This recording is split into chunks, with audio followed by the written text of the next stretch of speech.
불안은 모르는 것, 즉 무지에서 시작된다. 일단 내가 모르는 것은 나쁜 것이고 무서운 것이므로 피해야 한다. 그러기에 모르는 것은 공포와 불안을 동반한다. 그뿐 아니라 불안은 아는 척 하는 것에서도 시작된다. 모르는 것을 안다고 스스로를 속이면 죄책감이 자신을 괴롭힌다. 그것이 불안이다. 여기에 반드시 해야 한다는 일종의 의무가 추가되면 그 불안은 배가 된다. 무슨 일이 일어날지 모르는 상황에 반드시 무엇을 얻어야 하는 상황이 더해질 때 불안이 폭발하게 되는 것이다. 책 읽는 다락방의 제이입니다. 학창시절 중간고사나 기말고사를 보던 때를 한번 떠올려 볼까요? 시험 전날 졸며 깨며 밤을 새워 공부를 하고 그것도 모자라 선생님이 시험지를 들고 들어와 책 집어넣으라고 할 때까지 소위 초치기까지 했던 경험이 있으시죠? 반면에 보란듯이 여유를 부리고 있는 친구들도 있습니다. 아예 시험을 포기했거나 아님 시험 준비를 잘해놓은 친구들은 한자라도 더 보겠다고 책과 노트를 뒤적거리고 있는 친구들에게 일부러 장난을 치기도 했었죠. 문제에 답을 낼 자신이 있는 친구들은 여유가 있지만 준비가 안 된 대부분의 사람들은 불안한 마음으로 시험을 치릅니다. 생각해보면 인생도 이와 별반 다를 바가 없는 것 같습니다.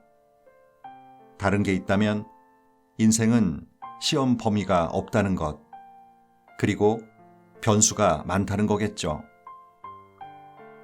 오늘 소개드릴 책은 한빛 비즈에서 펴낸 불안한 것이 당연합니다 입니다. 이 책을 쓴 한덕현 교수는 중앙대 정신건강의학과 교수이자 스포츠 선수들의 멘탈 코칭을 맡으며 심리 자문 및 상담을 하고 있습니다. 사람의 수명이 늘어나면서 건강에 대한 중요성에 대해선 우리 모두가 인식하고 나름 실천도 하는데 반해 무서운 속도로 변화하는 세상을 따라가지 못하는 데서 오는 불안감과 그 원인, 해결책에 대해선 상대적으로 관심도 정보도 적은 편입니다. 저자는 이에 대해 이렇게 말하고 있습니다. 과거에는 인간의 평균 수명을 60세로 보고 그에 맞추어 삶의 다양한 측면을 기술해 왔다.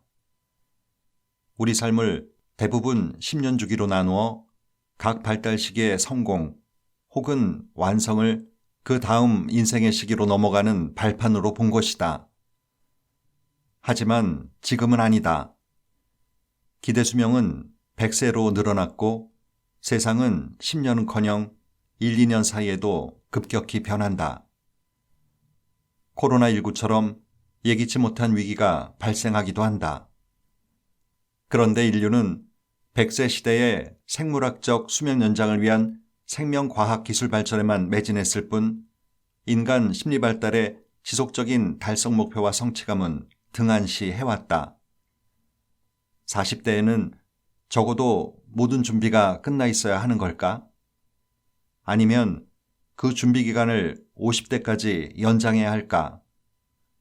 혹은 50대에도, 아니 60세가 넘어서까지 발전을 위해 노력해야 하는 건 아닐까?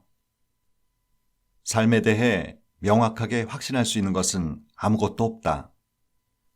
이처럼 우리는 특히 지금의 40대에서 50대는 앞으로 펼쳐질 남은 인생의 심리 발달에 대해 무지하다. 여기서 바로 불안이 시작된다.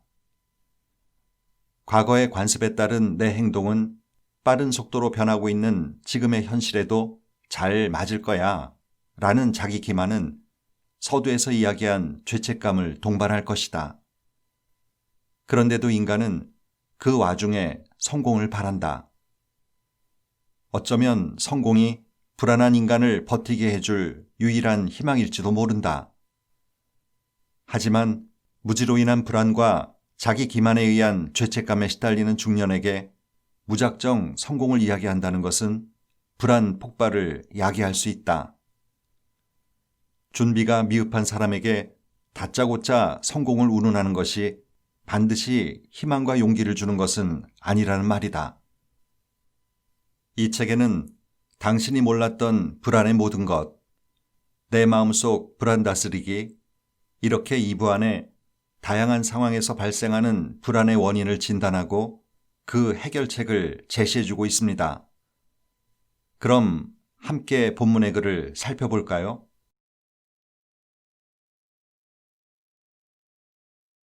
불안의 씨앗은 내 마음 안에 있다. 살면서 한 번도 불안을 경험해보지 않은 사람이 있을까? 불안은 인간의 보편적인 심리 상태다.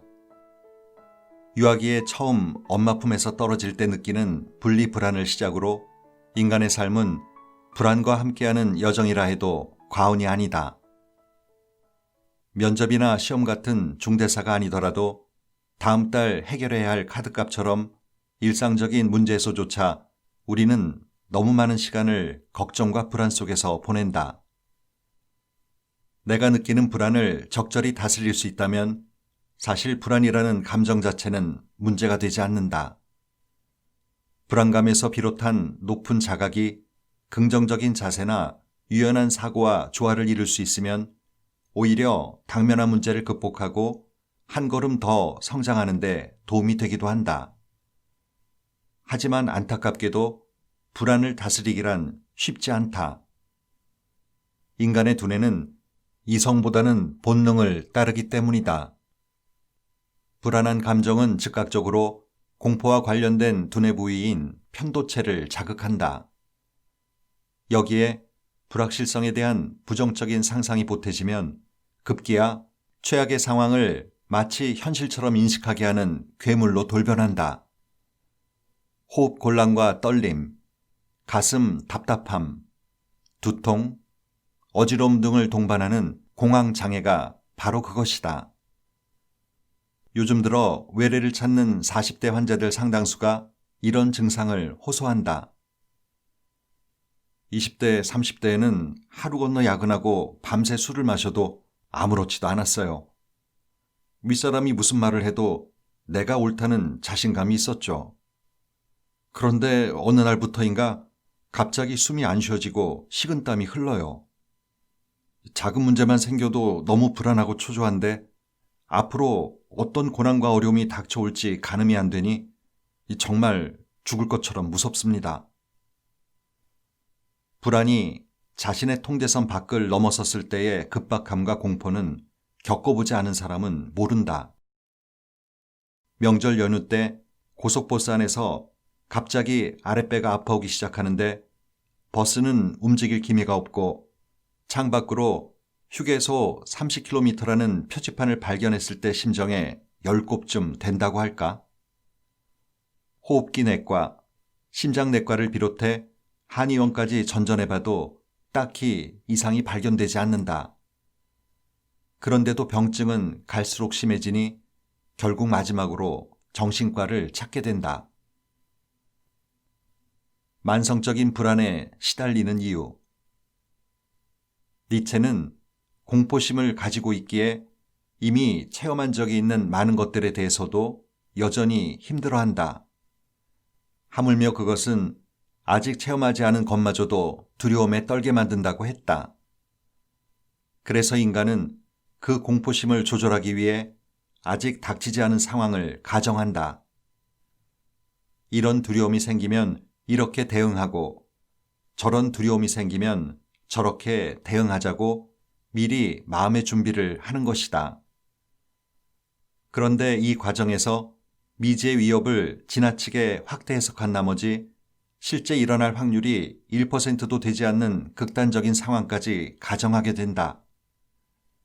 그리고 이 극단적 상황을 자신이 조절하지 못할까봐 두려워한다. 40대에서 가장 많은 발병률을 보이는 공황장애 증상도 대부분 이런 마음에 기인한다. 공황장애 증상은 흔히 비행기, 사람 많은 출퇴근 시간에 전철, 운전 도중에 터널 안이나 영화관 등 행동이 제한되는 공간에서 나타난다. 폐쇄된 공간에서 내 의사대로 움직일 수도 없고 신체적 이상을 해결할 방법도 없다는 생각이 스스로를 점점 옥죄면서 발생하는 것이다. 이런 생각을 하는 사람들에게 나는 이렇게 말해준다. 실제로 그런 증상이 찾아올 것 같은 생각이 들 때 어떻게 행동할지 상상해 보거나 직접 실행에 옮겨보세요.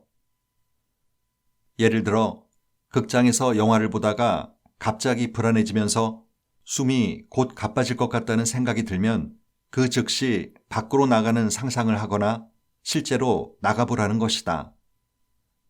많은 환자들이 내가 여기서 일어나 나가면 주변 사람들이 엄청나게 나를 욕하며 비난할 것이고 그러면 나는 큰 모욕감을 느낄 것이라는 생각에 이도저도 못한 채 억지로 참는다.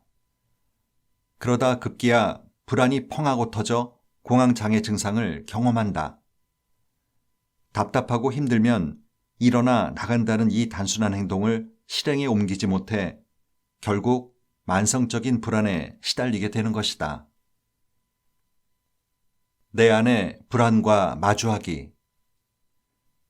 세상에 존재하는 모든 불안의 대상은 내가 예측하고 상상한 것만큼 크지 않다. 문제는 내가 느끼는 불안이 실제와 다르다는 것을 확인하려 하지 않고 마음 안에 꽁꽁 숨기고 참으려고만 할 때 발생한다. 실제로 꺼내놓고 보면 별것 아니고 충분히 해결할 수 있는 일을 마음속에 가두고 숨긴 채 불안을 키우기 때문에 문제가 되는 것이다.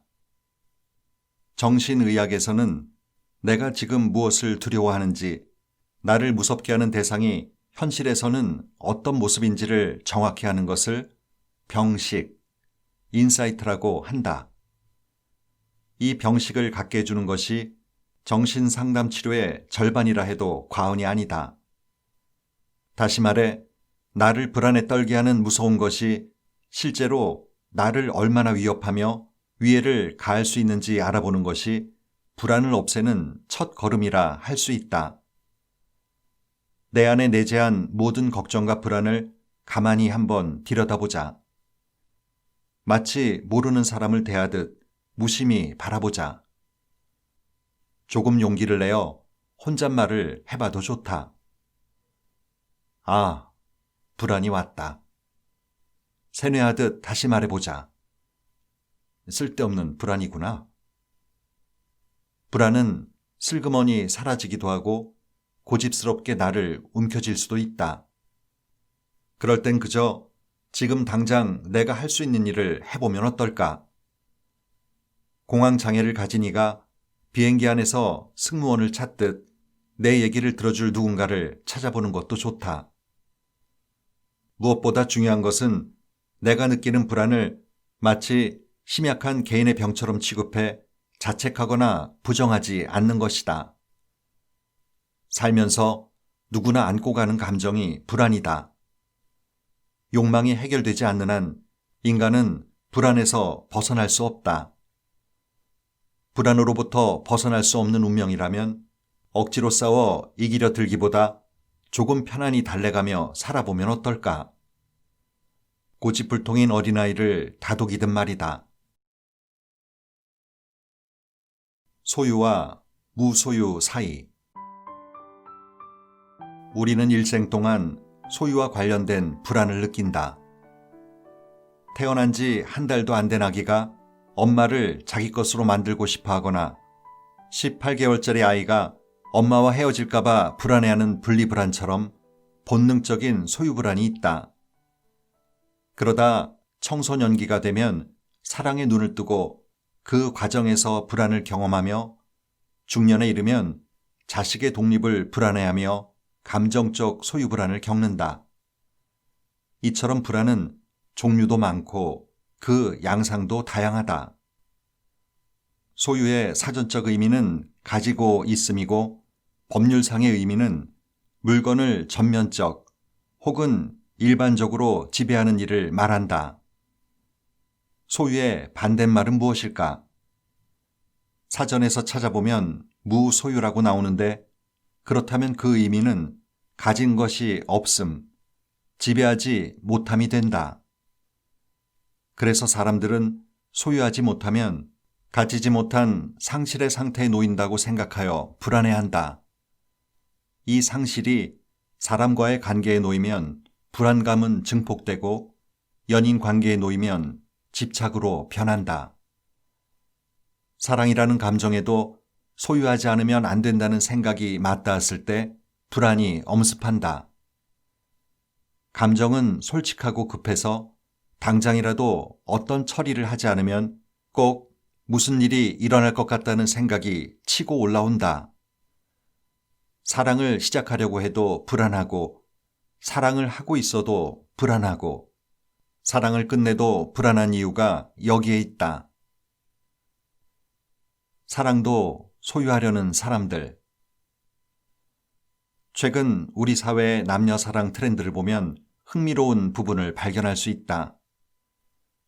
결혼의 시기는 늦어졌지만 연애의 시기는 빨라졌다. 결혼 시기가 늦어져 일어나는 사회적 현상에 대해서는 많은 사회학자들이 앞다투어 이야기하지만 연애 시기가 빨라진 것에 대해서는 관심이 적다. 그래서인지 이른 연애를 경험하는 아픈 청춘들이 스스로 정신과를 찾는다. 특별히 우울하다거나 환청이 들려 정신과를 찾는 것이 아니라 사랑을 하면서 느끼는 불안감에 상담실문을 두드리는 것이다.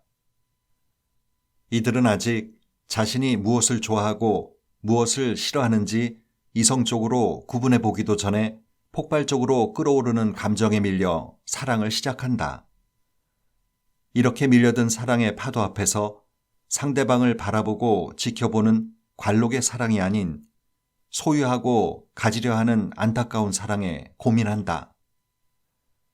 결과 중심적이고 빠른 속도로 흘러가는 사회에서는 일단 빨리 내 것으로 소유하는 게 안전하고 확실한 방법이라는 논리인지도 모르겠다. 내외의 진료실에는 하루에도 수십 명이 찾아오는데 그날따라 면담이 길어졌다. 늘씬한 체형에 긴 생머리를 한 누가 보더라도 호감형인 23세 의대생 A양의 면담 이야기다. 그녀는 3개월 전에 친구 소개로 한 남자를 만난 뒤 2번 더 만났는데 상대방한테 매우 끌린다고 했다. 사실 상대방은 아직 남자친구라고도 할 수 없지만 전화통화는 자주 했어요. 그 사람이 취직 문제로 바빴고 입사한 다음에는 오리엔테이션이다, 지방 출장이다 해서 얼굴은 자주 못 봤지만요. 저는 저대로 시험 때문에 경황이 없었고요. 그래서 처음에는 저도 그냥 시큰둥했는데 왠지 자꾸 그 사람에게 끌렸어요. 못 보니까 더 끌리더라고요. 그런데 하루는 그 사람이 서로 너무 바쁘니까 각자의 일을 열심히 하고 연인 관계로는 발전하지 말자는 거예요. 처음에는 뭐 이런 사람이 다 있어 라는 생각이 들었어요. 그런데 이틀 정도 지나니까 없으면 안 될 것 같고 영영 못 본다는 게 너무 불안해서 잠을 못 자겠어요. 예전에 연애할 때도 그랬어요. 저를 좋아하는 남자는 많은데 저는 별로 관심이 안 가요. 그러다 약간 호감이 생긴 몇 사람 중에 저를 떠난다는 남자가 있으면 그가 너무 좋아지고 그와 헤어지는 게 많이 힘들었어요. 1995년에 개봉한 박철수 감독의 영화 301, 302는 사랑을 전하는 방식의 문제를 교묘하게 지적하고 있다. 301호 여자 송이는 음식에 자신의 혼과 정성을 담아 사랑을 표현한다. 그녀는 정성껏 만든 요리로 자신의 사랑을 남편에게 강렬히 표현했지만 남편은 그 정성을 알아주지 않았다. 남편은 점점 부담감을 느끼다가 이내 지쳐버렸고 두 사람은 결국 이혼했다. 한편 302호 여자 윤희는 모든 음식을 거부하는 거식증을 앓고 있다. 그녀는 어린 시절 정육점을 운영하는 의붓 아버지에게 지속적으로 성폭행을 당했다. 어린 윤희는 엄마에게 도움을 요청했지만 엄마는 피 묻은 돈을 세며 이를 묵살했다. 윤희는 의붓 아버지를 피해 냉장고에 숨었다 나왔는데 그것을 본 동네의 한 꼬마가 숨바꼭질인 줄 알고 따라서 냉장고에 들어갔다가 얼어 죽은 것을 발견하고 큰 충격을 받는다. 이런 사연을 지닌 두 사람이 각각 아파트 301호, 302호에 살게 된다. 301호 송이는 자신의 관심을 담아 음식을 만들어주지만 302호 여자 윤희는 먹을 수 없다. 송이는 자신의 정성이 모자라 윤희가 받아주지 않나 하는 생각에 더욱 정성 들여 요리를 한다. 하지만 송이의 정성이 더 깊고 더 진해질수록 윤희는 음식에 점점 부담을 느끼고 받아들일 수 없게 된다. 두 사람은 분명 서로를 좋아한다. 하지만 그 마음을 전하는 셔틀이 상대가 도저히 받아들일 수 없는 본질이 왜곡된 사랑이다. 어쩌면 셔틀이 다른 사랑은 진정한 사랑이 아닐 수도 있다. 한 사람의 편에서 보면 그것은 그저 자신의 깊은 감성을 표현하고자 하는 욕망의 분출일 수 있다.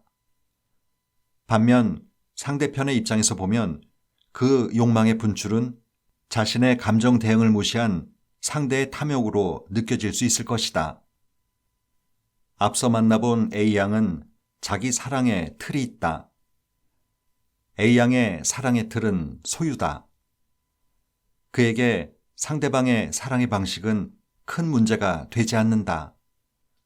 그저 내가 그 사랑을 지속적으로 소유할 수 있느냐 없느냐가 가장 큰 관심이다. 그렇기에 나를 좋아하는 수많은 사람들 중에 나를 떠나는 그 사랑을 놓치기 싫은 것이다. A양은 곁에 머물며 언제든 소유할 수 있는 대상에게는 흥미를 느끼지 않다가 그 대상이 더 이상 소유할 수 없는 상태가 되면 그를 사랑이라는 방법으로 붙잡아두고 싶어 한다. 만약 A양의 남자가 떠나지 않고 남는다면 두 사람의 관계는 멀어질 수도 있다. 그는 A양이 손쉽게 소유할 수 있는 대상이기 때문이다. 이처럼 A양은 소유할 수 없는 사람에게 끌리는 모순적인 사랑의 틀을 갖고 있다. 내 여자친구 혹은 남자친구는 아무리 바빠도 내가 원하면 나를 만나야 하고 영원히 내 곁을 떠나지 않겠다는 맹세로 나를 안심시켜야만 할까? 사랑이란 이런 인위적인 방법으로 만들어지는 것이 아니다. 그보다는 서로를 있는 그대로 받아들이고 다름을 인정하는 가운데 두 사람 모두 변화하는 과정에서 서서히 젖어드는 것이리라. 소유의 반대말은 소유욕. 돌이켜보면 한창 젊은 20대의 나 또한 사랑을 한다고 착각한 경우가 많았던 것 같다. 어떤 여성을 사랑하게 되면 처음에는 설렘과 기쁨을 주체할 수 없을 정도지만 얼마간 시간이 지나면 걱정과 불안으로 숱한 나날을 보냈던 것이다. 내 여자친구는 나를 사랑할까? 나 말고 또 다른 사람에게 호감이 있으면 어떡하지? 나는 상대방에게 얼마나 좋은 사람일까? 이런 불안감과 초조함은 어쩌면 상대방이 나만 봐주기를, 내가 만들어 놓은 틀에 완벽히 맞기를 바라는 소유 불안의 소산이었을 것이다. 소유가 커지면 탐욕이 된다. 소유란 없는 것에서 있는 것이 되는 상태를 말한다. 반면 이미 가지고 있는데도 더 가지고 싶은 상태, 즉 많이 가지고 싶은 상태가 바로 탐욕이다. 탐욕에 빠지면 과거를 왜곡하는 현상이 나타난다. 즉, 애초에 아무것도 가지고 있지 않았던 무소유의 상태를 잊고 조금 가지고 있었던 상태로 과거를 기억하는 것이다. 원래부터 가지고 있었으니 여기서 조금도 가지고 싶은 마음이 든다 해도 죄책감을 느끼지 못한다. 그런 마음이 탐욕을 부추긴다. 이런 과정을 사랑에 적용해보자. 누군가를 처음 만나면 당연히 나는 과거에 그를 모르는 상태였고 그가 나를 좋아한 적도 없을 것이다. 그러나 상대를 사귀다 보면 애초에 그가 나를 몰랐고 무관심했던 시기에 대해 잊어버린다.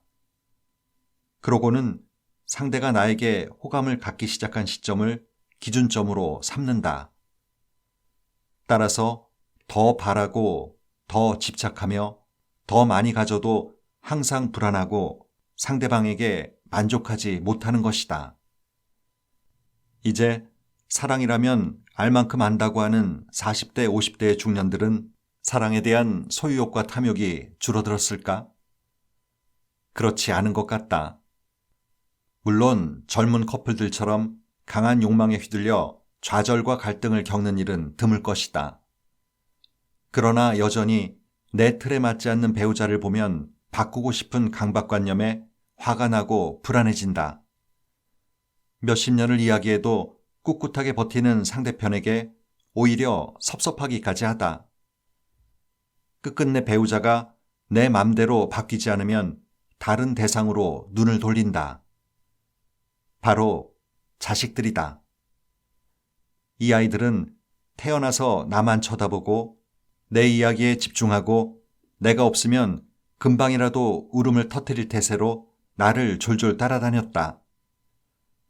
그랬던 아이가 청소년기에 접어들면서 나를 멀리하고 내 말을 반박하며 내 의견과 다른 행동을 하면 소유의 근간이 흔들리게 된다. 즉, 무소유 상태로 돌아가 내 가장 소중한 것을 잃는 기분이 든다. 소유의 반대말은 무소유가 아니라 소유욕이라는 말이 있다. 아이들은 본능적으로 독립을 원한다. 그들도 그들의 인생을 소유하길 원하기 때문이다. 자신의 인생을 부모가 소유하는 상태에서 자기가 소유하는 상태로 전환하는 것을 독립이라고 한다. 우리 인생을 한번 되돌아보자. 생후 1개월 무렵의 아기에게 어머니는 없으면 안 될 존재다.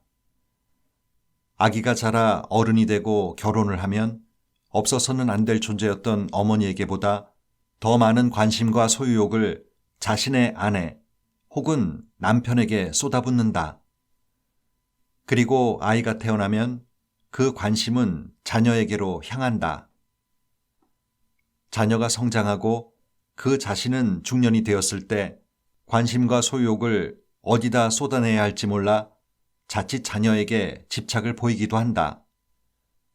이때 자기 인생을 소유하고자 하는 자녀의 독립을 저해하고 있는 건 아닌지 돌아봐야 한다. 사랑을 소유로 생각하는 우리의 감정 혹은 생각의 방식은 어쩌면 우리 인생 전반에 걸쳐 다른 일에도 영향을 미칠지 모른다. 한번 돌이켜보자. 다가올 미래를 두려워하지 않을 방법. 변화의 앞에서. H 선수는 고등학교 시절 이미 아마추어 골프 수준을 뛰어넘었고 성인이 되면 정식으로 프로에 데뷔할 날만을 손꼽아 기다리고 있었다. 뛰어난 신체 조건, 강인한 승부욕, 타의 추종을 불허하는 운동 능력 등의 미사여구는 H 선수에게 전혀 어색하지 않은 수식어였다. 하지만 이 선수가 프로에 입단하려면 단 한 가지 바꿔야 하는 것이 있었다.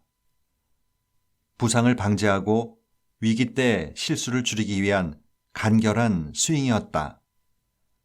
지금의 스윙은 아마추어에서는 통하지만 프로에서 성공하기 위해서는 꼭 이 자세를 바꿔야 했다. 이 선수는 8년째 같은 말을 듣고 있다. 여전히 과거에는 훌륭한 선수였는데 지금은 유망주이고 누구든 이 선수를 보면 스윙폼만 간결하게 바꾸면 성공할 선수라고 하는 것이다. 선수 자신도 폼이 크고 간결하지 못하다는 것을 안다. 하지만 바뀐 폼으로 스윙을 하고 나면 꼭 경기를 포기하는 느낌이 들었다. 간혹 바꾼 폼으로 실수라도 하면 원래 자기 폼대로 했어야 한다는 후회가 경기 내내 그의 마음을 사로잡아 경기를 망치곤 했다. 8년간 3명의 티칭 프로를 만나 스윙 폼을 4번 바꿨다. 여전히 몸에 맞는 폼을 찾지 못했고 지금은 8년 전의 스윙 폼으로 아마추어 프로 오픈 대회에 출전하거나 골프를 가르치며 그럭저럭 생활하고 있다. 자연의 세계에서 변태를 하는 모든 생물은 수동적으로 변화하지 않는다. 자신이 능동적으로 허물을 벗고 세상 밖으로 나오며 껍질을 깨고 세상과 만난다. 그것이 니체가 자연에서 만난 진리다. 니체 이전까지 진리는 영원히 변하지 않는 것이며 늘 옳은 존재였다. 하늘에 계신 위대한 신이 비를 내리고 빛을 비추어 먹을 것을 제공하고 아름다운 사계절과 튼튼한 나무로 보금자리를 제공해 주었다. 이렇게 신은 당연히 섬겨야 하는 존재로 여겨졌고 니체 이전에는 그 누구도 진리나 진실에 의문을 제기하지 않았다. 변화라는 것은 현재가 아닌 과거나 미래의 허상이나 가상으로 여겨졌다. 하지만 니체 철학에 이르러 이 생각은 변모한다. 주변 환경과 역사, 시대 상황에 맞게 탈바꿈하는 변화가 곧 진리이고 과거 한 곳에 고정되어 있던 존재가 곧 가상이 된 것이다. 일찍이 고대 그리스의 철학자 헤라클레이토스는 만물은 계속하여 전환 및 생성되므로 변화야말로 세계의 진리다 라고 말한 바 있다. 프로로 넘어오기 전 H선수는 소위 잘 나가고 촉망받는 운동선수였지만 그 모습은 진리가 아닌 과거의 허상이었다. 변화를 거부했건 아니면 변화에 실패했건 잘못된 폼으로 그럭저럭 프로에 적응하려던 그 모습이 그에게는 진리였던 것이다. 변화 앞에서 망설인 H선수의 마음은 아무리 좋은 프로골퍼가 좋은 폼을 건의해도 그것을 받아들이지 못했다. 내가 이 큰 스윙을 버려서 비거리가 짧아지면 나는 아무런 특징 없는 평범한 프로 선수가 될 거야. 누가 뭐래도 나는 이 스윙으로 계속 밀고 나갈 거야. 지난번 경기도 망쳤는데 폼을 바꿔서 이번 경기마저 망쳐버리면 난 못 견딜 거야. 그의 머릿속에서 이런 생각이 작동한 것이다. 니체는 내가 태어나는 순간 나는 내 삶을 실험할 수 있는 권리를 가지고 태어났다고 말했다. 또 현대인은 아무런 별도 품고 있지 않을 뿐 아니라 새로운 별을 잉태할 수도 없다. 꿈을 동경하기보다 눈앞의 행복을 추구한다고도 했다. H선수는 눈앞의 경기와 성적에 급급해 프로골퍼로서의 큰 꿈을 꾸지 못했다. 실력과 체격은 훌륭한 프로골퍼가 되기에 모자람이 없지만 어떻게 기다리고 어떤 희생을 하며 어떤 꿈을 꿔야 하는지에 대한 별이 마음속에 없었다. 자기 몸의 한계나 능력을 실험적으로 평가해 볼 권리를 누리지 못한 것이다. 체구가 크니 힘으로 쳐야 한다는 강박관념은 큰 스윙을 고집하게 했고 그로 인해 다른 선수들보다 관절과 근육의 손상이 훨씬 잦았다. 무엇보다 H선수는 어렸을 때는 다른 선수들에 비해 체구가 컸지만 20대 후반에 중견 골퍼가 된 지금은 다른 선수들과 비슷한 수준이다. 후배들도 대체로 체구가 크다 보니 체구는 H선수만의 캐릭터가 되지 못했다.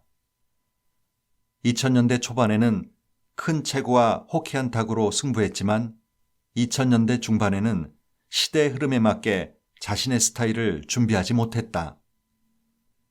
니체의 시각으로 보자면 자신의 삶을 실험할 권리를 충분히 활용하지 않은 것이다. 니체는 이것을 자기 극복의 의지를 잃어버린 최후의 인간이라고 설명했다. 성적이라는 틀에 갇혀 자신이 가지고 있는 특기와 개성을 살리지 못하고 결과에만 집중한 H 선수도 이와 같다고 할 수 있다. 마음의 별을 품는 것이란 자신의 특기와 개성을 적극적으로 이용하고 그 결과를 예상하는 행동이다. 반면 변화를 예측하지 않고 아무런 계획 없이 우연한 결과를 기다리는 사람은 최후의 인간이라 할 수 있다. 기분이 우울하면 과거에 사는 것이고 불안하면 미래에 사는 것이며 마음이 평화롭다면 지금 이 순간을 살고 있는 것이다. 노자는 이런 격언을 남겼습니다. 여러분은 지금 어디에 살고 계시나요? 나이가 들수록 삶의 목표가 없다고들 합니다. 새로운 도전을 하려는 야망도 없고 그러다 보니 소일거리가 없으면 하루가 길게 느껴지게 됩니다. 몸 건강을 챙기는 것도 중요하지만 내가 가지고 있는 소질을 발휘해 그동안 먹고 살기 바빠서 못했거나 안 하고 미뤄놨던 꿈에 도전해보고 성취감을 느껴야 더 건강해지고 삶이 더 의미가 있지 않을까요? 큰 성공을 목표로 할 필요도 없습니다. 도전해보는 그 과정에서 이미 기쁨과 만족감, 행복감을 느낄 수 있으니까요. 오늘도 좋은 하루 보내세요.